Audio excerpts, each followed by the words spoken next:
Hey, Nate, you know what I've got on my mind right now? What do you got? Well, about a month ago, the finale of the show Succession, I watched it, I enjoyed it. It was a 4-year journey. Yep. And in that show, the premise of that show is that there is a family that owns this enormous business, and the children of the father who owns and started this company are deciding who is going to replace him once he retires or worse. Okay. This is a thought I think that should be on everyone's mind, and I think isn't on very many people's minds, because in a way, what I've noticed with a lot of school owners, studio owners, is that they see their business as a way that they make their income. It's the way that they make their cash, and they have no longer-term vision for the succession plan, so to speak. They have no longer-term vision for how they're going to leave the business. To put it simply, what's the exit strategy for the business? Right. You know, you're in the midst of the first year of Brooklyn Music Factory's new location. Mm-hmm. This has been on your mind. I know that's why we're doing this episode. And in fact, this is such an important topic. Next week, we're having Jeff Homer back on the show to talk about, if you do want to sell your school, what are the things that you need to know about your school in terms of its value and that sort of thing, so that you can properly prepare for that. But for this week, I think the topic we want to cover is exit strategy, what your plan is, why it's important even if you've never thought about it. Yeah. And in general, why would you sell your school? Could you sell your school? Well, also understanding that selling your school is one option. Yes. As those of us that are gonna make it through 4 seasons of Succession are gonna see, it's one of a myriad of options. But let's just understand that you and I have agreed right now that we're gonna focus mostly on this idea of we want to prepare our school to sell eventually. Absolutely. So welcome back to the podcast. It's me, it's Nate. Yeah. We're helping you in your quest to run a mission-driven school, a school with a plan, a school that grows or stays the same if that's what you want. And we're exploring all potentialities, and we've given a ringing endorsement of Succession here. I do recommend that show if you 100% want to combine drama, humor, and business. If you like the 3 of those things, you're going to love that show. But let's get into it, Nate, and talk about succession planning, exit strategy, all that sort of thing. And I think to start out, let's just say that by the end of this episode, you will have a solid set of rules and questions that you can ask yourself to determine what your exit strategy for your business looks like. Okay? Now, to start with, I think let's talk about the rules of creating the strategy. And, I'm going to defer to Nate on the color commentary on some of these rules. I'm just going to kind of give the rules objectively here real fast. Boom, boom, boom, boom, boom, so that you kind of have these in mind. When we get into the actual rules, I'm really going to defer to Nate there, because this is something that he's thought an awful lot about. But in terms of the rules, just keep these in mind. You want to stay objective. Don't get overly emotional or overly attached to the business. Stay objective. Be honest about the value of your school. Stay objective about what it means for your future. Reverse engineer the retirement that you want. Look, you might be 60, you're thinking about that. You might be 20 or 30, and that seems very far off, but it is something to be thinking about now. In fact, it's probably more important now if you're in your 20s or your 30s to be thinking about it than if you're 60 and listening to this. Understand that no one else can do this for you. No one can create the exit strategy for you. This is deeply personal. This is something that you've got to decide for yourself. There are objective things out there in the world, like the value of your school, or who would be willing to buy your school and your geography at this time and in this place. There's all that sort of thing. But understand that this is a kind of a personal process, and Nate's really going to get into that when he gets into his part of things. Get clear on what it is that you want. And I'm not going to spend too much time on this. I think this is going to be better for that first question that you handle, Nate. But do you want to sell it? Do you want to pass it down to family? Do you want to sell to an employee? Do you want to close it down and liquidate? That's one that I actually personally took advantage of. Yep. Totally. Do you want to die with your school? It sounds a little Egyptian, the pharaohs being buried with their entire fortune with them, So get clear on what you want. And then understand that there will be an end and it's coming. And that isn't supposed to be a morbid comment. It's just that, time marches on and you have to be very, very clear that deferring or delaying this doesn't make it easier. So you might as well do it now. And it is one of those responsibilities as a business owner that you really do have to understand and take the mantle of. In the same way that I have people who come to me and say, I really don't like marketing. I guess I'll begrudgingly do this. Hey, listen, you got to fall in love with marketing in your school. You've got to fall in love with sales. If you want to be a business owner and you want to experience the full range of joy and happiness and career and success fulfillment, you can't just focus on one thing only. There are some baseline foundational things that have to be done right off the top to have the kind of career you want, I think. So just understand that I don't think these things are optional. So having said that, Nate, let me just throw this over to you. You had a number of questions that you personally went through. You're going to present them to folks. I think you're even going to talk about maybe some of the answers that you came up with, which I think will be helpful and motivational, inspirational for people who are listening. So take it away. Yeah.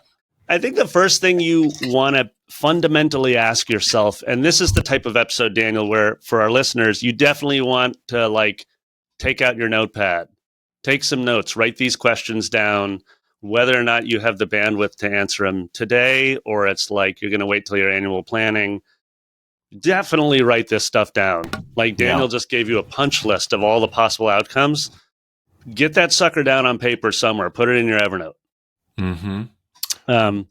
Bookmark this podcast episode, bookmark the blog post that it's on. Just come back to it at some point. Yeah. Come back to it. Whether you can do it now or not that's not the point. The point is that you're interested enough that you're going to take notes and you're going to say, I know this is important for me. So the first thing that we ask ourselves, Daniel, is just what are we actually ultimately growing our business for, right? And that gets back to your exit strategy question. So there is going to be an outcome of your business. Whether you're willing to spend any time thinking about it or not right now, it will come to pass, right? So you have to ask yourself, are you growing a business just for continued employment? Which is a valid reason. Like Daniel, you talked about closing down and liquidating your studio I think it was 2019. 19, thank you. And that was, you had great employment. You were great at what you did. You learned a ton. And when it was time to move on to your next opportunity, you said, I'm closing this down. I don't need to actually spend any more of my creative and entrepreneurial energy into it. I'm moving on. Agreed. Right? So continued employment is fine if that's your objective, but understand that you are actually committing to that. You're saying this is what it needs to do is continue to employ me, right? The next one is this idea of succession. Like, I've got a 23-year-old who's an amazing singer. I have a 20-year-old who's also a great musician. Like, of course, there's a part of me that would love for them to take over the business at some point. I don't think it's actually probably in the cards for them. I don't think they have the interest necessarily. However, that might be your plan, and that's a beautiful one. But you're going to want to organize your business in such a way that you're setting them up for success, right? I certainly don't want to hand off to my 23-year-old daughter a business that's in total chaos and say, good luck. Yeah. Next thing is that, is it going to be acquired and sold? And we're going to focus mostly on that. And then finally, this is the thing that's really resonated for me is your studio actually a launch pad for a new business? And Daniel, I'd say actually that's where when I thought about this question, I thought about you. I think you had a really successful studio. It generated a lot of creative ideas for you. And then you recognized in yourself, like, man, I can really be of benefit in this other channel. Mm-hmm. Right? So it was like a launch pad. I mean, wouldn't you agree it was kind of a launch pad for Grow? For me, and I think I tell the story because I do think it can be valuable for people listening, because there are an awful lot of people that have thought beyond, that I've worked with personally, that have thought beyond their current business and said, hey, what else do I have inside of me? Yeah. For me, I designed the studio in such a way that it didn't take up the majority of my time. That's the whole group lessons thing. Yeah. Didn't take up the majority of my time. It had very low expenses, and I was making a lot of money from it. Like the kind of money that I have a lot of people come to me and say, like, hey, that's what I want to get to. That's where I was at. And since it took up so little of my time, I actually did have the ability to build all these other things that I'm doing now. And, when it was time to put it down, it was sad. It was hard. But yeah, it was that launch pad for me, even though, and I'll just say this and then I'll be done. But I didn't even see it as a launch pad at the time.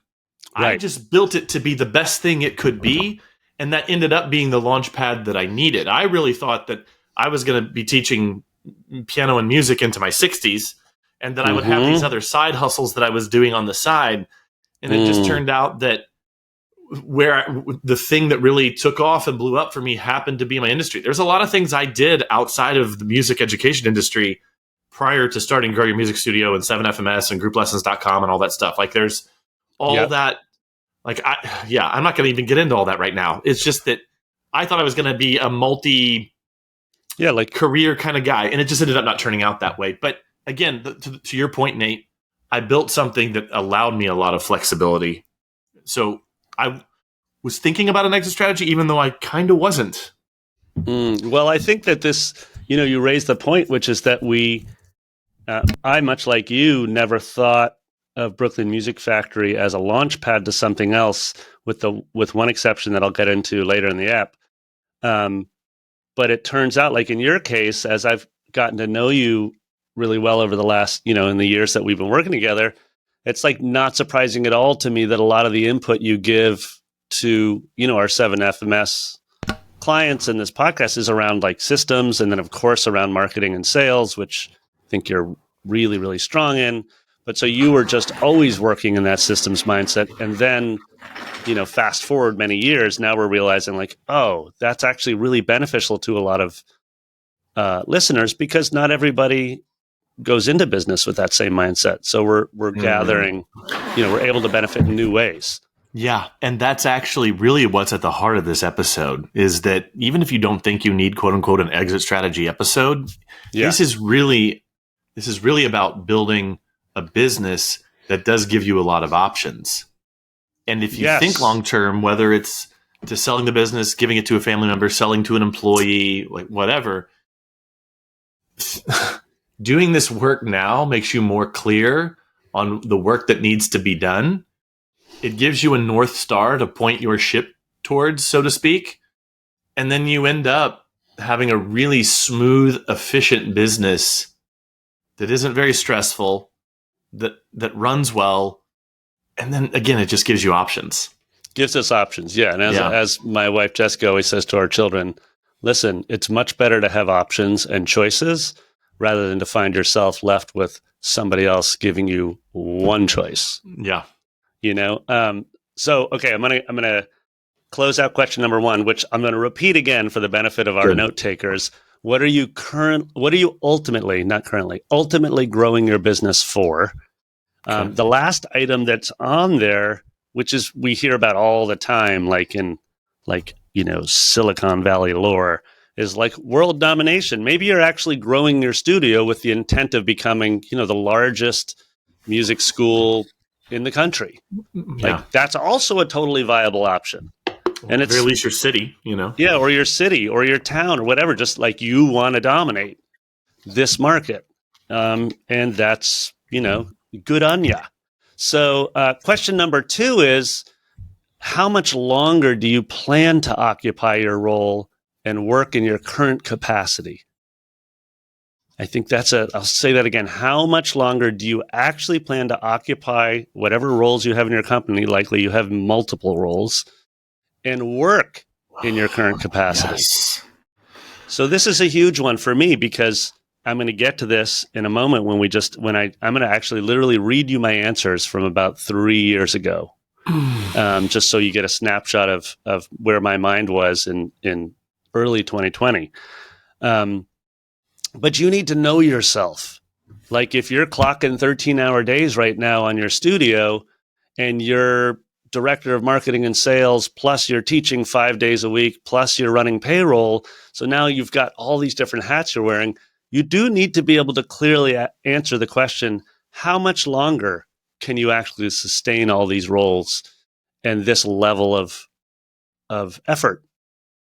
Nate, I think the thing about this question, I hear this, I'm not even sure how I'd answer this currently for myself? Yeah. This is a hard question to answer. And I can collectively feel the stress coming from the audience or the watchers of like, oh man, we're asking the real hard questions here. Let me just give one bit of advice that came to my mind that I heard this in two separate spots. I heard this in Peter Thiel's book, 0 to 1. And then I heard this in a training with Perry Marshall, who's like a great granddaddy of internet marketing, like from the early 2000s, and such a great guy. And really smart at marketing, really smart at business strategy. And both of them gave essentially this advice.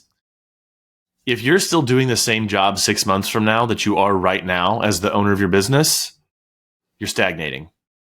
You should not be doing the same jobs year after year after year. Now, I do want to put a little asterisk on that for us in our industry. If you love teaching, and you are one of the teachers in the school, that is not what they're talking about. In that sense, you are truly choosing to be an employee of yourself as the owner. Okay, so it's not what Perry is talking about. It's not what Peter's talking about. This is more the idea of, as an owner, if you're the person who 3 years ago was creating and checking and following up on all the invoices, and as of this month, you're still doing that job, that you stagnated, that really you should have passed that off at a certain point. Similarly, if you're thinking, well, I can't afford it. I can't afford the assistant that I would need to do that. Well, then there's a job you probably should have been doing all this time, which is marketing and sales, so that you grew to the point that you could afford that. And I'm not here to lay a guilt trip on anyone. Yeah, exactly. Building the margin. And that should be like job number one. I think of the book by Jeff Finkel, I think it is. Yeah. Scale, which is a book we've talked about before. I think I mentioned on an early episode here. But they just talk about, hey, if you're a stage one business as CEO, most of your job is marketing and sales. And you don't get to expand beyond that until you've mastered that role, to the point that you can actually systematize that, bring people on to start doing some of those tasks for you. And then you've got kind of this marketing machine that's going on its own now. I'm kind of getting far afield here. Let me just bring it home and wrap it up by saying this, that again, the question was, how much longer do you plan to occupy your role / work in your current capacity? And again, the theme of this episode, exit strategy. There are implications for now. Answer this question not only for the long term, answer the question for, hey, let me look at what I'm doing right now. How can I make my job different in 6 months? What can I hand off? What needs to change? How is the business evolving? I think that goes in with this question. Question number 3. Who else is involved and or has a say in the direction of the company or your studio? And what do they want, right? You have to ask yourself this question. Who else is involved and what are their needs and desires in your studio? And I don't mean like your A+ teacher that's an employee. I mean, do you have other partners? Like, I have a co-founder at BMF and she has very real needs and desires, and together we need to honor that. We need to honor hers and mine, right, as we're growing this business. Final question is, if you could walk away today or tomorrow, what would your cell number be?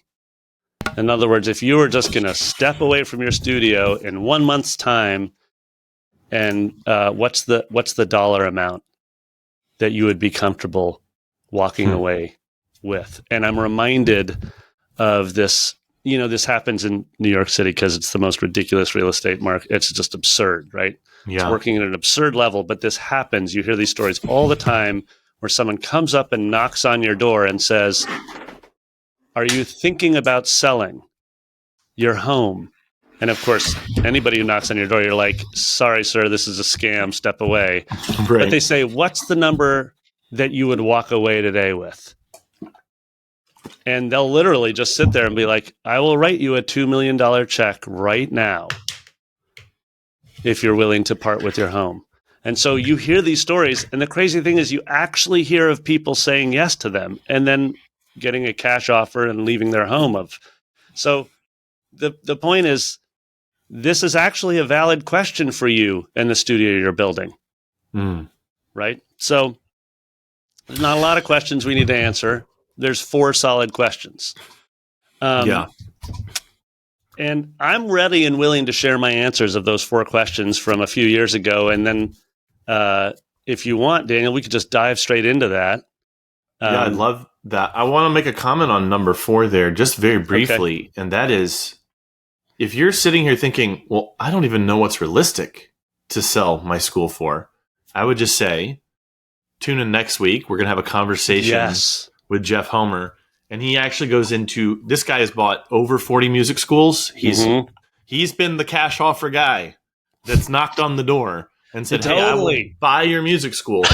He has more experience with this than any other person I know, and is probably a very rare individual in the last 100 years of our industry, where we kind of moved to this private education model of teaching music to kids and adults who are interested. Point being that he has a lot to say about that, and he will give you a very clear and concise answer on what you could expect to get from your school, based on a number of things that information that you have in your possession that you can use that to calculate, oh, this is what my school is worth.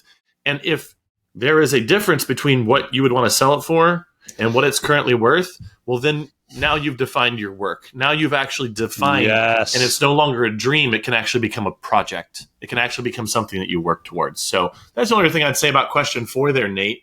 And, as we go into this other part, I would just say to everyone listening, or if you're watching on YouTube, I think it's helpful to take the abstract questions and then hear how one person has actually answered them for themselves, which I think this is going to be really helpful for Nate to do and in this episode with. Nate, go for it. Yeah. Can we circle back on your last comment after I read my answers? Because there's some really positive outcomes, like you just stated, from going through this exercise. You turn something that feels abstract into a project. You give yourself real work to do, which is much nicer than a fantasy that feels out of reach. Yeah. And if you need guidance, if you need support on that project, Nate and I are here. Just reply to the email that you got this in. Go to growyourmusicstudio.com. Go to the contact form. Send me a message. We help school owners every single day who are moving on this journey, whether you want to sell or not, whether you're just trying to make the best business you possibly can and have this really great asset that you've built for yourself to do with whatever you want, to be the kind of person that literally one of the people in our coaching program this last year, literally what we were coaching her on is she is going to be away from her school for 6 months over the coming year in a completely different country. And we helped her get it to the point where she can run it from afar. And we went really deep with her and her team on the systems they needed to have in place to make that a reality. And that's the kind of thing where, you know what, you can go out there, you can join one of these. I'm not throwing stones at anybody or trying to say anything, but there are communities out there that you can join where you get a little information, and it's a fun little happy community place, and you can chat with other school owners.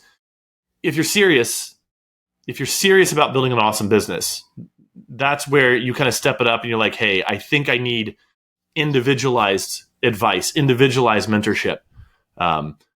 Joining a little paid face group or something like that just won't get you there. It won't. So anyway, reach out to us. Nate, go ahead. Okay, sweet.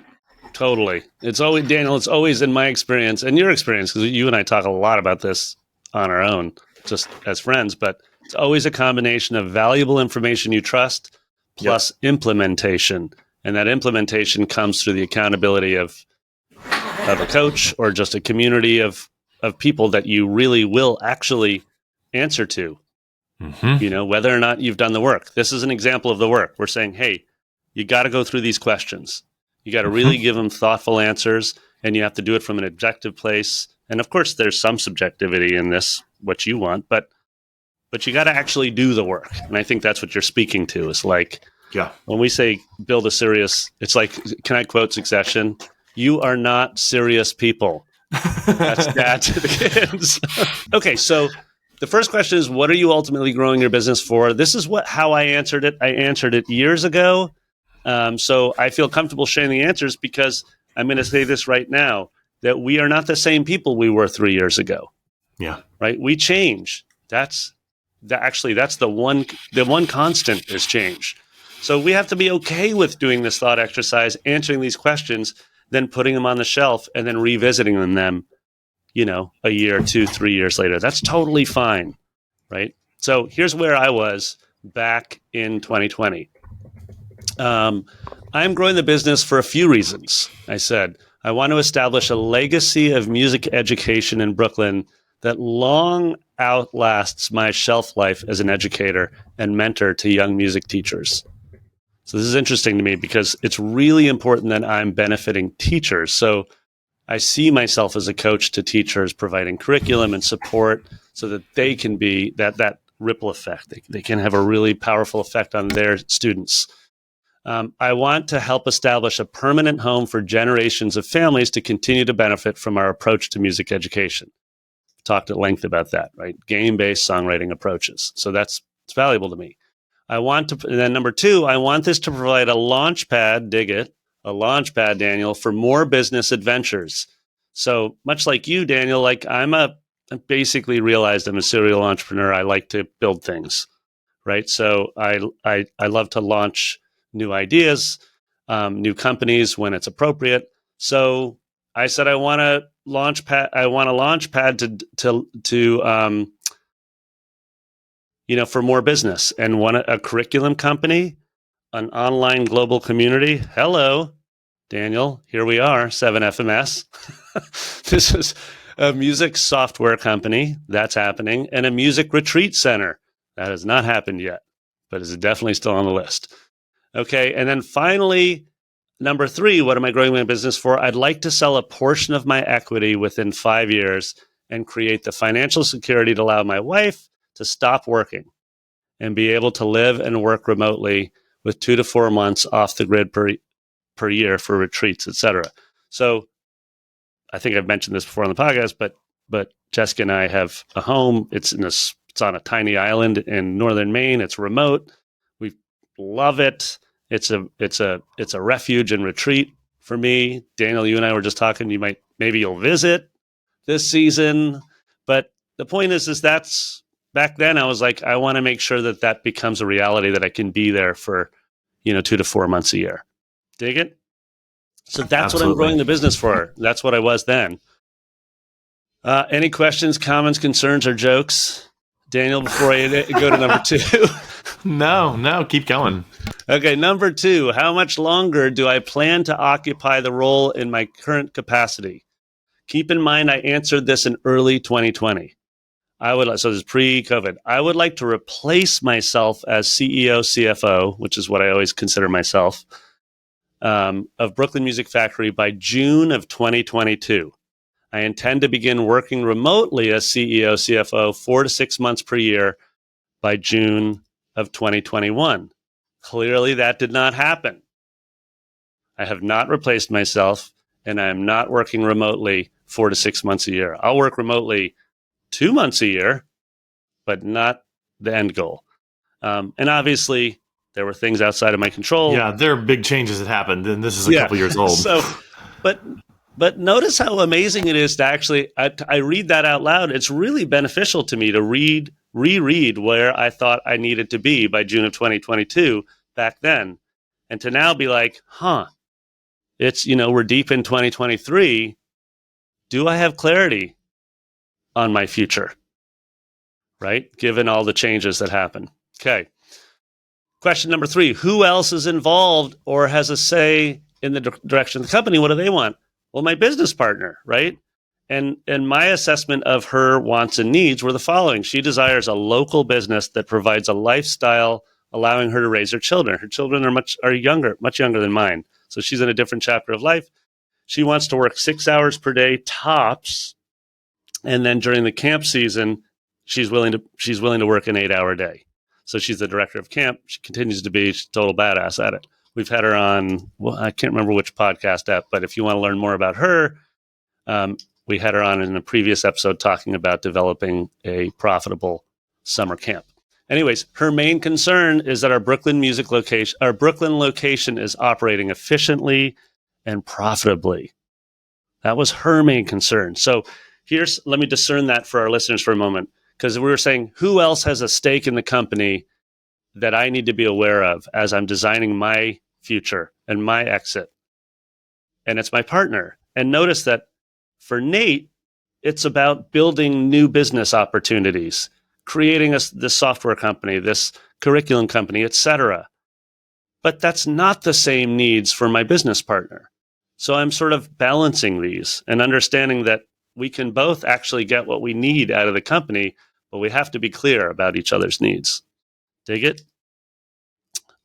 Finally, number 4, if I could walk away today or tomorrow, what would my cell number be? I'm not sure I'm supposed to actually read this out loud on a public podcast, but I will because it was from years ago. This is a snapshot of where my head was. Again, Daniel, back to your point. Next ep, we're going to have Jeff Homer on. Jeff is just literally, like, he was joking to us another time. He's like, I think somehow I've become the American expert on valuing music schools. Like, nobody knows more about music schools and how to value them than Jeff does. And I would not argue with that at all. I think he's really, really sharp. He knows what he's talking about, and he does it from a really objective standpoint. Anyways, I said I would sell this local business and its assets. This is fascinating to me because I've definitely changed on this now. I would not answer this the same way today, but I would sell the local business and its assets for $1.5 million. And the assets are BMF Connect. That's our software, which, it's a custom-built operation and learning management system. And then Big Music Games, which at the time we had an iOS app that we had hundreds, probably like thousands of people playing it. We've since shut down the iOS app, but now we have a web app of Big Music Games. And then finally, our club keyboard and our guitar book published curriculums. So that was my number. I came up with a number. I did actually do quite a bit of research in valuation at the time and how to come up with multiples and all that. That's a different episode. We're not getting into it. But the point is, at some point in early 2020, I had a dollar figure. Getting back to the house analogy, if someone came up with a suitcase full of cash, 1.5 million, and said, "Here you go, Nate," I would have strongly considered it. Dig it? So those are my 4 answers. Before I get into some of the real benefits that I find by going through these answers, we've touched on a bunch, but I want to share a few more. Any thoughts, Daniel? No, go ahead. Okay. Finally, you go through all this thinking and you're like, well, okay, now I've got answers to questions. Notice how succinct those answers were.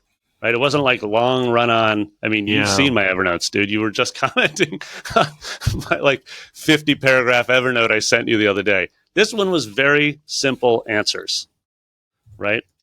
So what's the benefit now of having this to look at? First of all, getting back to your comment of creating a project out of it.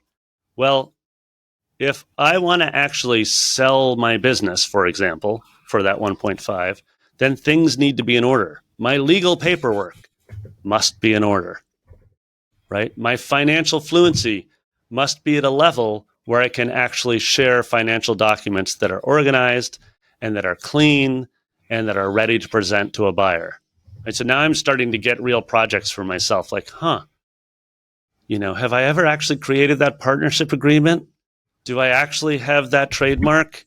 Do I actually, these things, it now creates a research project for me around legal documenting. Okay. And the financial piece is huge. I was mentioning this to you before. Like, we've done some really good episodes on financial fluency, but I understand income statements really, really well. I do forecasting really well. We share that with a lot of our 7FMS clients, right? We do a ton of work on forecasting, where you'll be today, where you'll be, at the end of this year, where you'll be at the end of the 3 years, et cetera. But my knowledge of balance sheets and really understanding equity and understanding debt, et cetera, and figuring out that balance sheet, that was just not there in 2020. And so I've invested a lot of time in trying to just improve, like close the knowledge gap, right? So now you have some projects. What are you going to work on? So another really positive outcome of answering these questions is now you actually have, like, you've made a commitment, right? You've made a commitment to something. You've said, like, I don't know when the thing will happen. I'm not saying exit strategy has to happen on this date. I'm just saying I'm committing to this vision for the company and for how I am going to exit the company, or I am going to transition within the company. And so now you have some sort of parameters within which you can actually make clear decisions, which gets us back to those annual planning episodes. Right, Daniel? It's like now all of a sudden you're saying, I'm not just like dreaming. It's like, if I could have anything I wanted in the world, what would it be? Not that blue sky dreaming isn't a good idea, but it's like in terms of the company that you're building, the studio that you're building, now you've said, okay, wait a minute. What's going to get me one step closer to, say, replacing myself as CFO, CEO? What has to happen there in order for that to maybe become a reality within 3 years? Now you're changing your annual plan for your company from just, I want to get as many students as possible. We hear that all the time. Like everybody's just like, I just want to enroll as many students as I can. And you're like, okay, but at what cost? Yeah. Like what's happening to your attrition rate? And I actually think that speaks to, such a good point there, Nate. Just even threw that in there right at the last second. But I do think that speaks to just contextualizing this episode and what you just said into this bigger milieu, which is that I think when people are just starting out and beginning to think of their business as a company, you need to take it more seriously, so to speak. Yeah. At that point, any forward movement, any action, it's low-hanging fruit. It will very likely turn out very well for you. So when we hear people coming to us and they want to have a 250 kid school and they have 50 right now, and they just say, hey, I want to enroll as many people as possible, and they don't even really have a marketing plan or marketing system in place, that's okay. I don't want at that stage of the game, or maybe if you have even more students than that. But as you get more sophisticated, you start asking yourself questions like the ones that Nate has presented in this episode. And there needs to be some maturity that comes along with owning the business longer. And, just saying like, oh yeah, I want to enroll more students. Okay, well, how many are you enrolling? How many leads are you getting per month? I don't know. How many people are coming to your funnels? I don't really know. Don't keep track of that. Do you keep track of like the names of people? Some are in my email, some are on scraps of paper on my desk, some are on Post-it notes. Okay. Like when I hear that from someone who has a school that has like 100, 150, 200, that's when I start to kind of get a little nervous. That's back to your systems, right? Like, are we building a lasting business that can actually facilitate some sort of change in your life, lifestyle, et cetera? So I had sort of underlined this thing in my Evernote in my answers to those questions that I'm just reading out of my own personal Evernote. I wrote something that the quality of my actions or our actions will improve once I have some more clarity and commitment. Right? The quality of my actions. And I think this is huge. And this is just doubling down on your last point, Daniel. It's like the action to take isn't always just to call back that latest lead as fast as possible. That's not always a quality action, actually. That quality action in that moment might be to actually organize all your leads, back to the scraps of paper comment that you made, and to say, wait a minute, I'm just like, my funnel is so leaky right now that the person who just reached out to me 4 days ago, I've already forgotten about. Right? So there's a quality of action there that comes if you state it as a commitment that I will no longer leak any leads out of my funnel within 6 months. Okay, so the last benefit, real benefit, I think, before we gotta kind of go to that final meta benefits, which is that once you start having a clear vision, you're like, this is where I'm going to take the company, then you actually get to practice communicating that vision. And it's radically different to show up every day to your studio or your school and be prepared to teach lessons. It's radically different to show up as the person who's prepared to share the vision as well as teach a great lesson. This is where we intend to get this studio. This is how we intend to transform this community in this studio. And this is how many people this studio is going to serve within 3 years. Like a BMF line that we use all the time is that we intend to inspire 100,000 original songs by 2030. And I say that out loud regularly because that's a very clear commitment that we have that's linked to the curriculum company and also our local school and training teachers, and definitely linked to the work we do, Daniel. Like whether or not the school owners we work with are a songwriting program, there's still an element of inspiring students, some of whom may go on and compose. So that is linked to my, to my sort of heart-centered desire around what music education can do and what being a business owner can do. So, right. Yeah, the being able to practice your vision and communicating it regularly is a hella good skill to develop, right? Being able to practice that. And you can't practice that if you have no clarity on where you're supposed to go. Because you're changing your vision every month.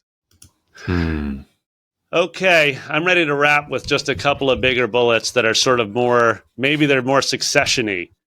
Like if you intend to follow through on whatever exit strategy you come up with or came up with through answering these questions, then what you're actually saying is, I'm going to build value into this company that extends way beyond me as the value. And is also, it extends beyond just thinking about your exit. It helps you now. I know I've kept beating that drum, but I'm going to beat it again. I love it. The next is that there is a default exit to your company if you don't do this exercise. Yeah. If you don't think through this, something's going to happen to your studio, whether you like it or not. Mm-hmm. Dig it? This is back to my friends who, they went bankrupt and they were shocked that it actually happened to them. That was a default that they never intended.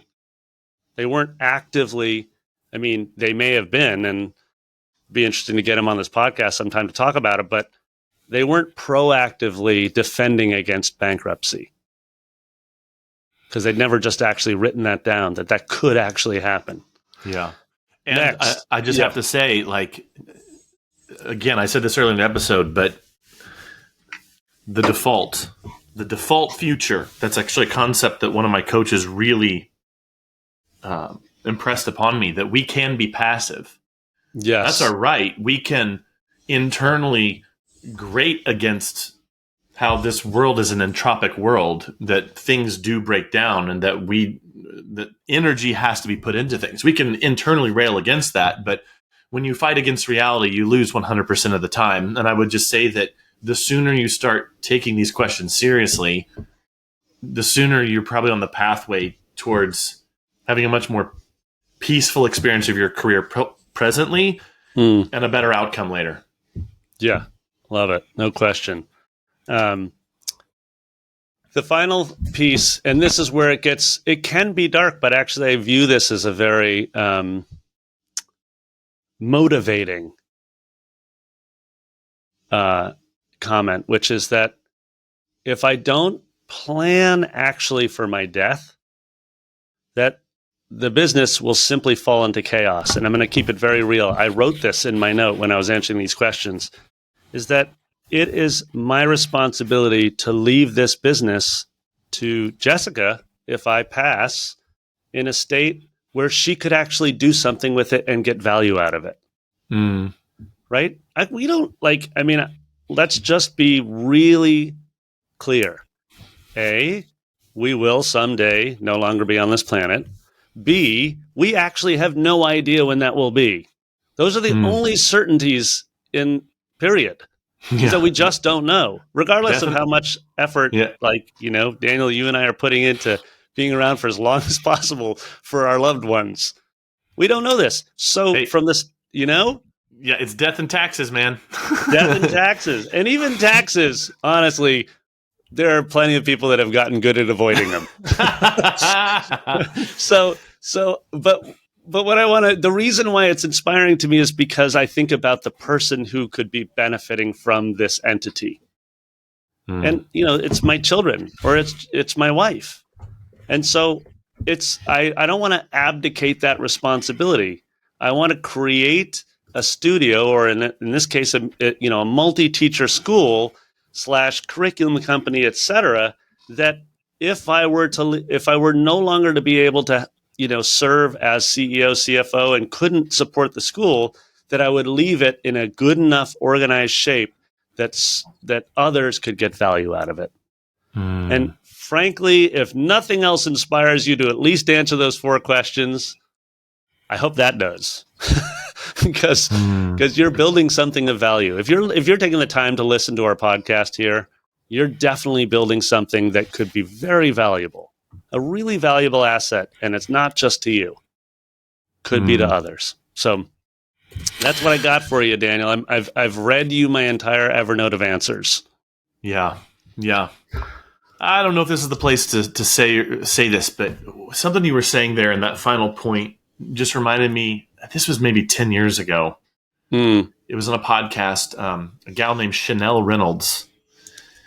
She and her husband were in their late 30s, early 40s, and he was suddenly killed.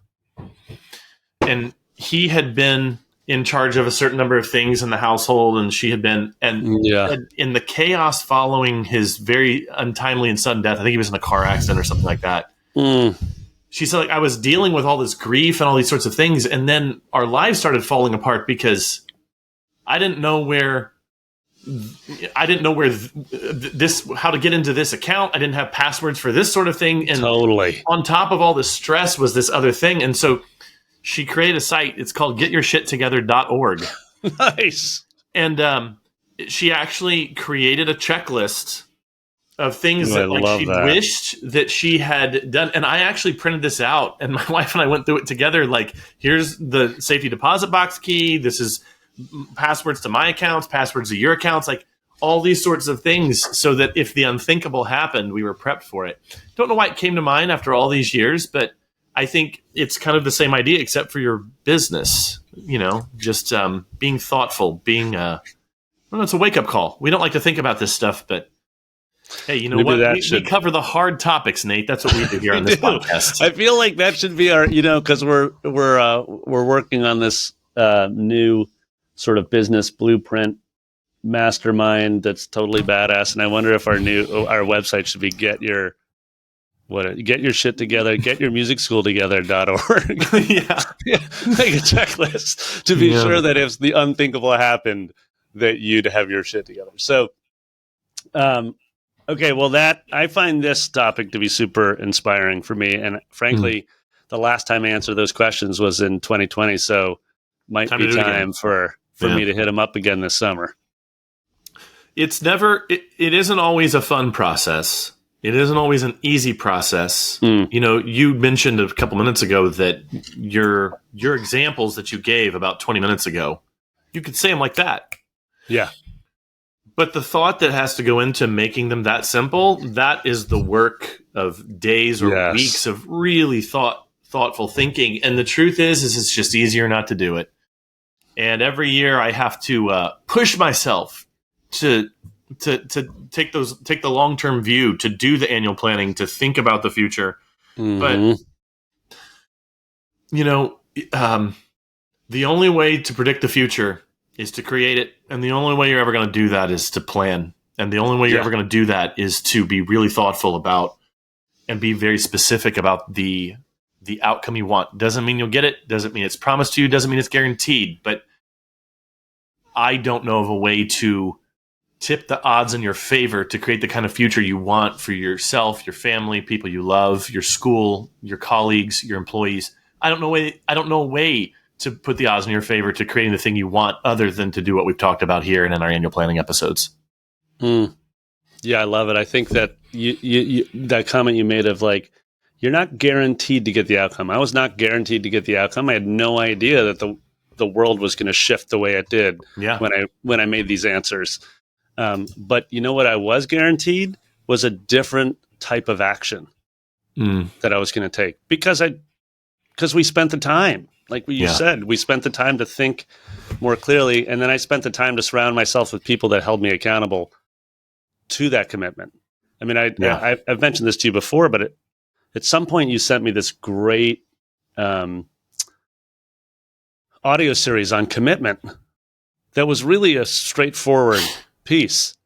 I can't remember the dude who but All In by Chris Dorris. Yes, and I listened to that sucker like a dozen times. You gave it to me, and I listened to it a bunch.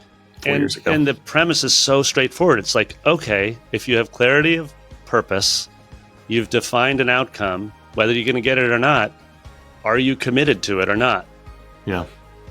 So I think that's. I appreciate that you say we're not guaranteed to get the outcome, but at least we're guaranteed to make quality actions based on an outcome that we imagine.